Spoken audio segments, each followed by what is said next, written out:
Welcome to some One Piece action. If you're new to the channel, please give us a subscribe. And if you're a returning viewer and have not subscribed yet, please give us a subscribe. Definitely helps the channel grow. Okay, so we got some black yellow Luffy. A little bit untraditional for our style, right? Normally we're playing leaders that don't represent well in the meta. But this is a weekend upload, right? We're gonna try some new things, have some fun with it, get some more content out there. And this is a video one of the players made. One of the, what am I trying to say? This is the deck I think he is making and playing. And so I don't know what's in his deck list. I don't know what's different compared to a normal meta deck, yada yada. So yeah, just throwing all that stuff out there. So that's why you see some black yellow Luffy, one of the players. I think this is what he's trying to play with when going to events, I believe, if I'm correct. I can always ask questions later. If you want to know the deck list, feel free to ask. I'm sure he's comfortable sharing it.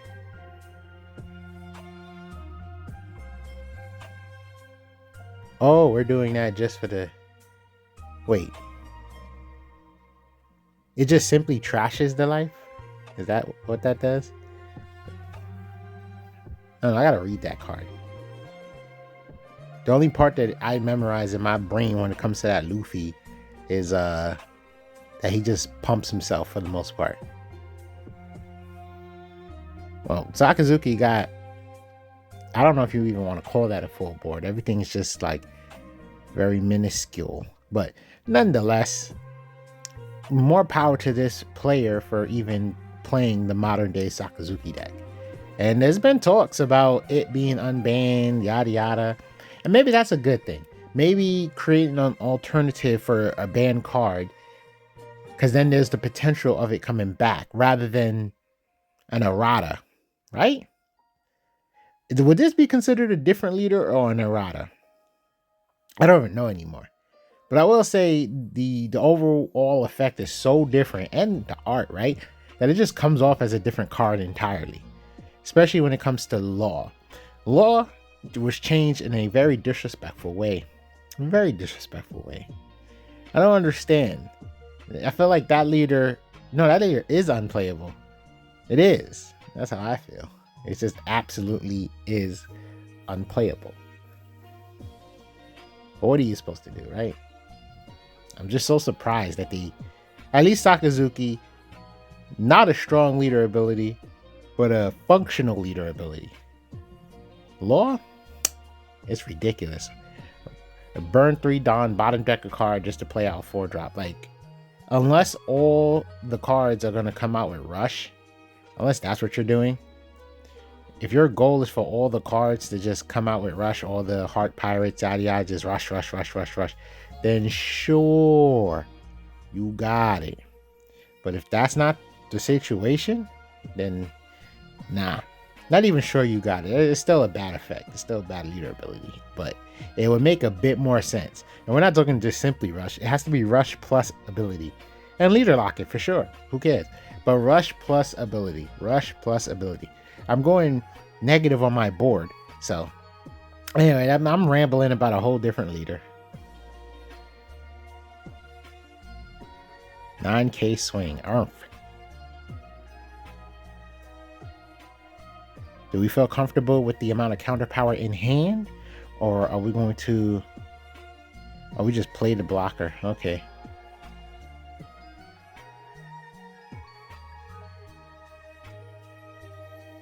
Small chance we might lose one of those cards because it don't look like...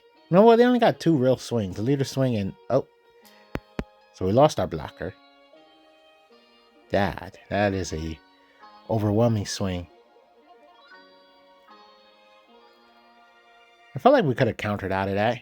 But then again, I get it. If it takes too many cards, then yeah, that could be an overall bad thing, right? It's just I felt like we had the situation next turn, you know, where we so you play, get the pump. Might as well keep it on the board. Okay, we're popping something so we can get the draw, I guess. I would have like just kept it on the board, used it for next turn to get the swing.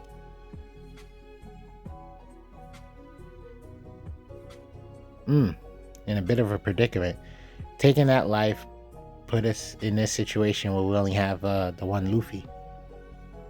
Yeah, we probably really should have just countered out. And essentially we could have just had both those Luffys in play. And we would have been a 9k leader.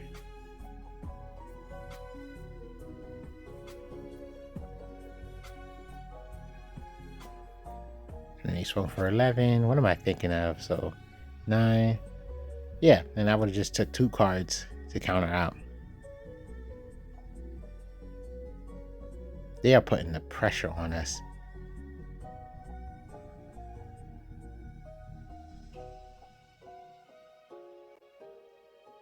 This doesn't look good whatsoever. Yeah, either you take or you drop 2 cards.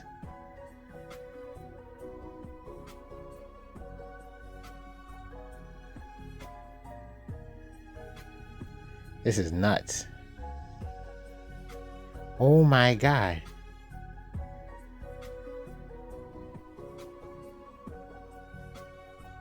Okay, I respect it. Well, it's the only play you got. It's the only play you got. Oh my god, that would make my stomach hurt. Just doo-doo butter after that. Oh my god. No, what are those bricks? That's constipation, right? That's what I sitting on the toilet rocking back and forth, hoping for the best. Pushing like when they moved that city in SpongeBob. Man, that was a sad story. But that's part of One Piece. It's kind of funny because I remember having conversations, right? And it's just like, oh, I got lucky because, da-da-da, bricks, da-da-da, this and that. And then one day I thought about it. I've even mentioned it in another video. It's like, no, that's One Piece. If that's your deck list, you have to, if it's normal for a deck to play like a certain amount of bricks, you have to calculate for that. You have to understand, oh yeah, there's a fantastic chance they have a brick or 2 in their hand. That's One Piece. So I don't even call it luck anymore. Like I used to be like, wow, that's real lucky, but not so much anymore. It's just a part of One Piece. There's going to be bricks, cards that they have to save for late game. You can't play 2 Gecko Morias in the same turn, right? It's an 8-drop. So it's like, if a deck is playing several 8 drops, 10 drops, yada, yada, yada, you just have to be like, okay, 2, 3 of those are bricks. And if it's 4 or 5, then, that's your deck list. That's the deck list. So all that to basically say, I'm not going to call those things luck anymore. Like, you get what I'm saying? I'm barely commentating the footage. My bad. But, yeah. So maybe y'all can be comfortable adopting the ideology a little bit. It's the game. It's your deck list. Yeah, we got so many cards in here. Both players got so many cards in hand. Ooh, look like a free Kuzan next turn. We're thinking about countering. I guess maybe to set up the trash. This does give us an opportunity to set up. And it helps us save resources. Okay, so my theory is they left their Kuzan vulnerable because of that blocker. We're gonna bottom deck a Gecko, but we got 2 in hand, so we're okay. And then we got a 10-drop too. I feel like this is the era of 10-drop Kuzan. He just changed his game state so dramatically, just puts it in your favor dramatically. It's insane. And it's a 10k swinging character. So we're going to have to respect the fact that it doesn't look like we're going to be able to take the Kuzan off the board. So whatever we're developing... Oh no! What am I saying? Yes, we could take that Kuzan off the board. Yep.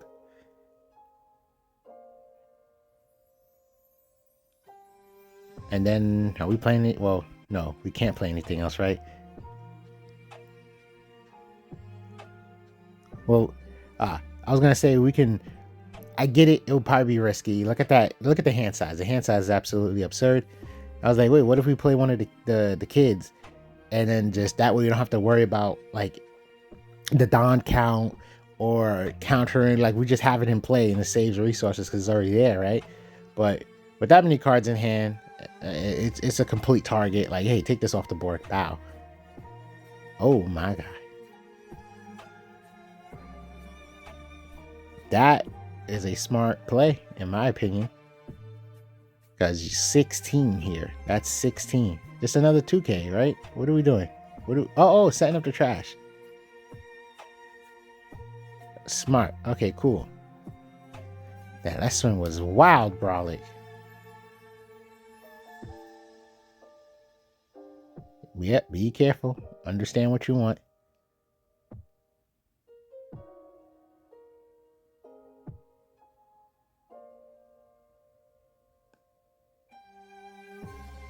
Make sure your order's proper.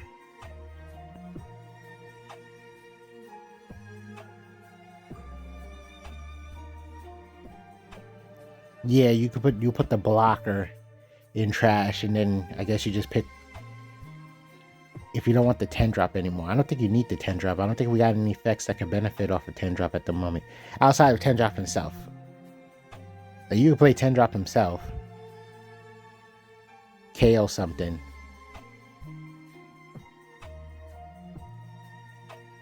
That's low key. That's lucky right there. Having, oh my god. That hand. These people gotta work on their ratios. No, wait. We got Tashigi has counter power, I think. So we had like two, like, I don't know how much. I would have to look back and start counting. I think at least 4K counter power. Rob Lucci. He was a bit of a boogeyman not too long ago. Gecko Moria's fall from grace is kind of wild. Granted, one could argue he didn't like really dominate the meta, but I'm so surprised that there isn't a system that is in his favor. You know what I'm saying? It's like, wait a minute, he can always recycle this card, so he virtually has constant access to board removal. So it's like his best matchup would be, I mean, his worst matchup should be against a blue deck that can bottom deck, like his Absalons or something. The deck cycle or, you know, whatever, and you can use Hogback, I think it's called, to get stuff back from the trash. Is ultimately a giant search engine. That's what it is. The deck is a giant search engine, and yet it's not strong. And a boss card that's so great, every other deck is using it. So yeah, I'm just kind of so confused that Gecko not really having a much stronger footing in the meta. And I mean like a, you know, dominant footing. Because I'll be looking at Eggman's the tournament results thingy, and it shows you like the, you know, how many of these decks made it this far and what deck won and da da da. So yeah, that's what I'm kind of basing my information off of.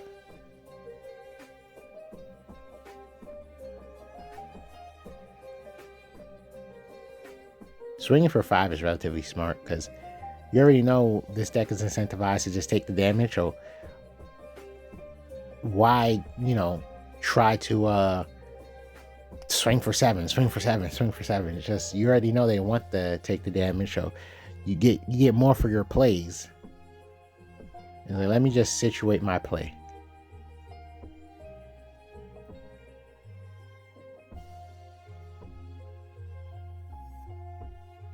Well, I think it's good that we got that Kuzan out. You know, I don't know whether we play it or not, but like ultimately, oh, careful, make sure you click properly.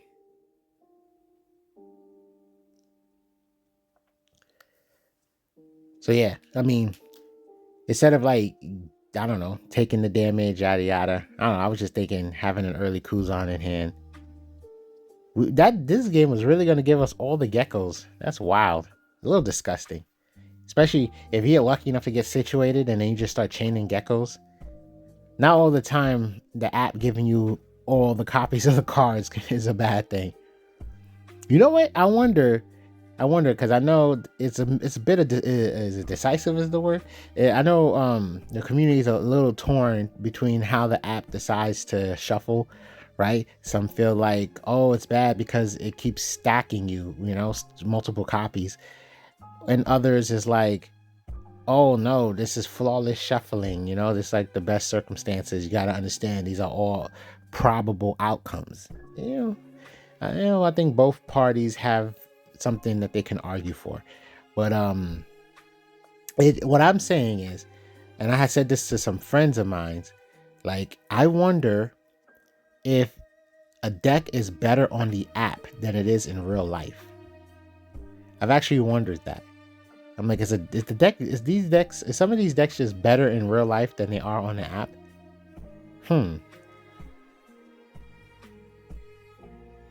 Well, I would put that. Yeah, there you go. That's the exact order I was thinking. Because you got 2 copies, and I think they call him Jetpack Luffy. I don't know, but Egghead. I said Eggman. Egghead Luffy. I think it's the one you really want. The better utility. But anyway, yeah, because you see right now, Gecko, right? That 8-drop Gecko, people wants it banned, maybe errata to be leader locked. It definitely just overwhelms the board. It's both a win more and a comeback factor. It's insane, right? And I'm like, well, people love playing back-to-back Geckos. In fact, that's just that it'd be like that's part of the deck strategy. It's like I got to get my Geckos. I got to see more Geckos. So it makes me think like, wait, was some of these decks terrifying on the app? Because we honestly was going to get all 4 Geckos. Like that was actually going to happen. We was going to get all 4 of them until we played the search card and then bottom decked one of them.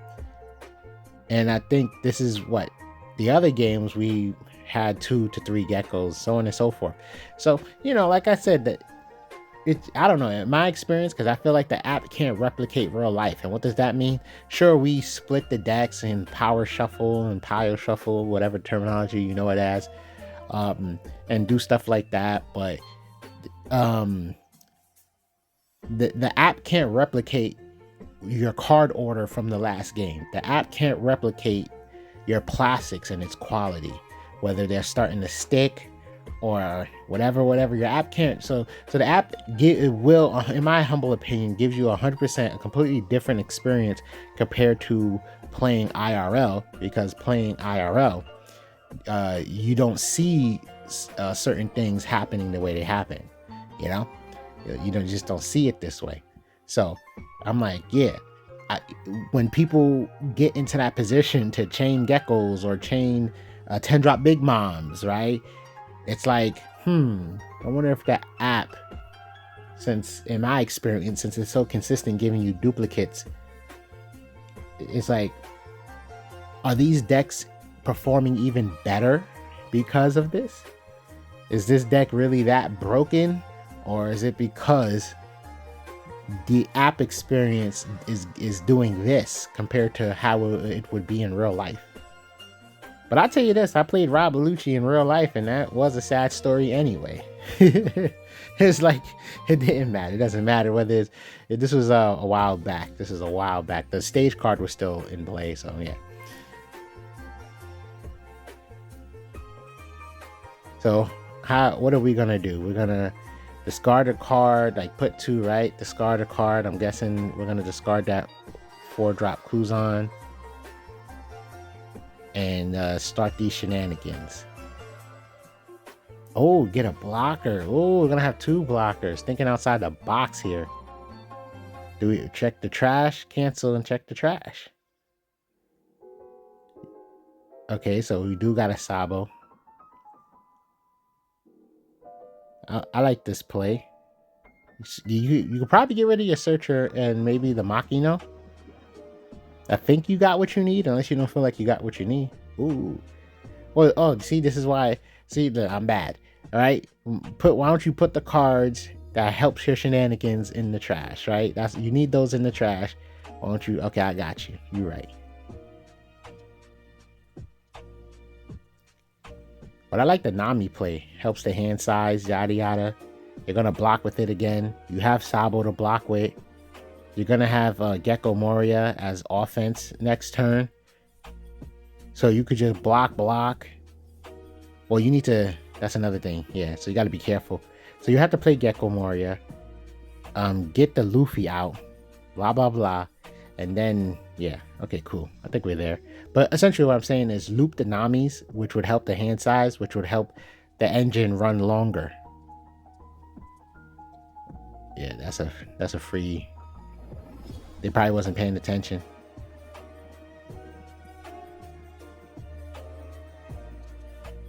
That KO's a 7, right? So we swung. Okay, we swung. Lowered Gecko's cost. Boom, gotcha. And now we have to discard a card.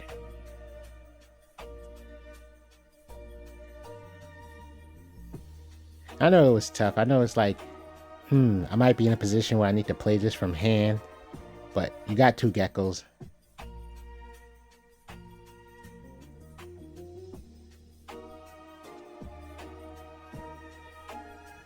We got enough space, and they haven't been attacking yet. So we're just gonna get rid of, is it Flampe? So yeah, we're gonna get rid of those.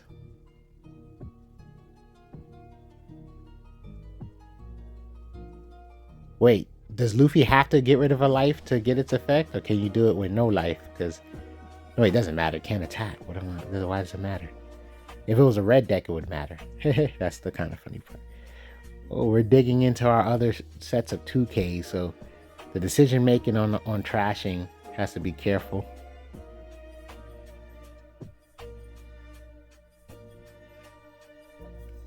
We got defense though. We lost our Gecko who would have been able to attack for us, so that's sad. But hopefully there's some swings happening. Well, it doesn't matter because Jack can at least get rid of one of our blocks. No, he can't because Sabo. This is the annoying thing about this deck. This is what makes Luffy the better matchup in this situation. It just screws over. That's it. What did I say? Yeah, this matchup is in Luffy's favor, and because this system screws over Lucci. Okay, there we go. And then Kaido trashes, I believe, right? So he trashes, therefore getting around Sabo's ability. But Jack destroys. And it would have been crazy if Jack trashes, right? Cycles and trashes? What? Get this out of here. Get this out the game. I've never really been a fan of cards, card text that helps get around traditional mechanics. I'm never a fan of it, but I get that it might have its importance. But I just be like, it's weird. Because, bouncing is stronger than bottom decking is stronger than bouncing. And then trashing is stronger than KOing. But the thing here is it's virtually the same thing. And that's where my complication lies from it. It's like, yo, that's essentially you're putting in the trash, but because you ain't say trash, it's different. So that's what I hate about it. It's just like, but then obviously if you create these circumstances where it's like cards cannot be KO, this card cannot, this card could, you need to have a card text that can get around it, or man, just maybe you could just ignore that. I don't know. But yeah, I'm a little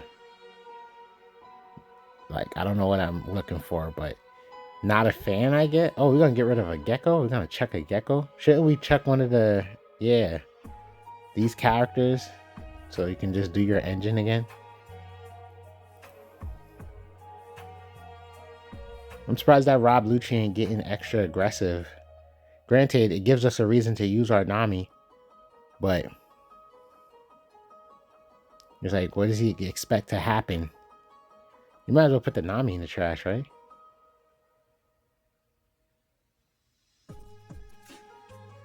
And it hurts. You about to put Gecko? That sounds crazy. Losing a whole 9K swing.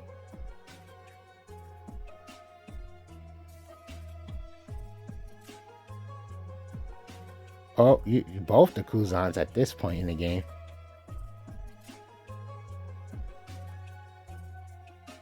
That's interesting. Interesting choice.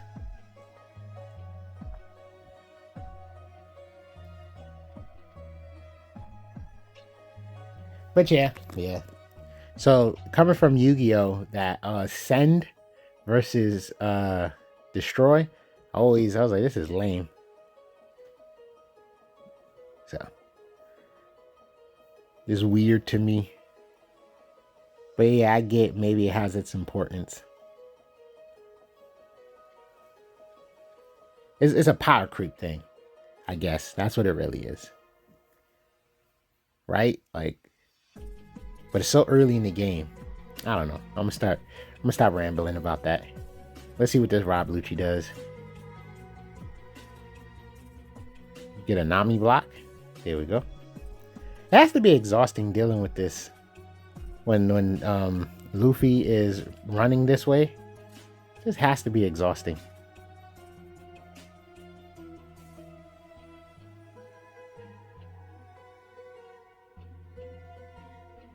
Yep.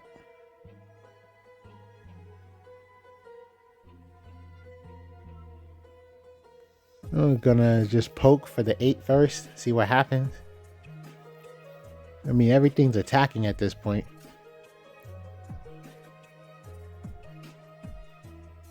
And then we got the play to get another Sabo out, so.